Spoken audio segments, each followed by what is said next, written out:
Менин атым Мерим. Биз мына сага рубрикасындабыз. Мен азыр тергөө иштерин жүргүзүп, менин уюлдук телефонумду ким кармады экен деп билбей аныктай албай турбаймынбы достор. Мага жардам бересиңерби? Биз болсо бүгүн Шерлок Холмстун ролуна киребиз жана биздин уюлдук телефондорду ким чукулап, ким кармап атканын аныктаганга биз жардам беребиз. Ал үчүн бизге мындай штемпельный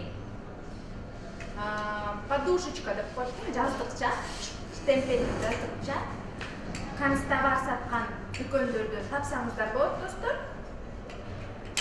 Анан албетте калем менен блокнотуңар керек, анткени кимдин мондай изин алдыңар жазышыңар керек, билишиңер керек.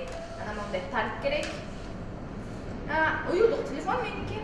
Анан сүрөт тартканга мондай кисточка керек.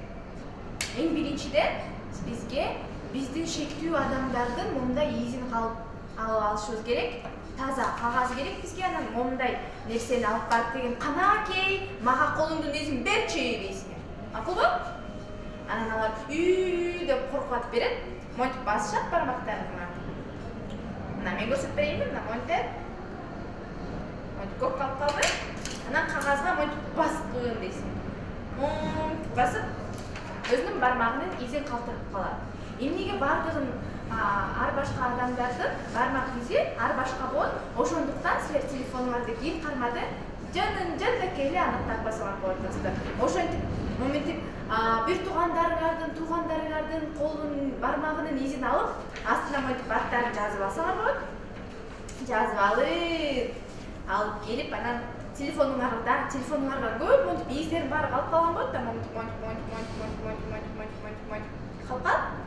Анан мен телефонумду, уюлдук телефонумду ким баскылап кармады экен деп туруп ойлоносуңар дагы. Келгиле аныктайбыз деп анан тартып аласыңар дагы. Монтип себесиңер телефонуңарды. Анткени из көрүнбөйт да. Бармактын изин көрүш үчүн ошентип тартып аласыңар дагы, себесиңер. Кисточка менен монтип акырын.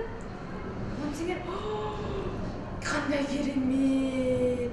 Издер өзү эле чыгып калбады. Өзүнөн өзүнө пайда болуп калды. Көрдүңөрбү, достор? Менин уюлдук телефонумду өзүм эле кармаган турбаймынбы деп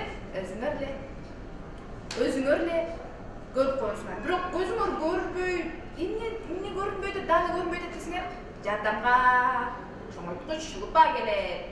Мына, муну алып туруп анан монтип карайсың. Бул деген менин апамдын бармагынын изи турбайбы? Жок, атамдыкына окшош экен. Кана, бияқты карайлычы деп моментип тергөө иштерин жүргүзүп аныктасаңар болот, достор. Ошондуктан кийинки рубрикада да көрүшкөнчө, достор.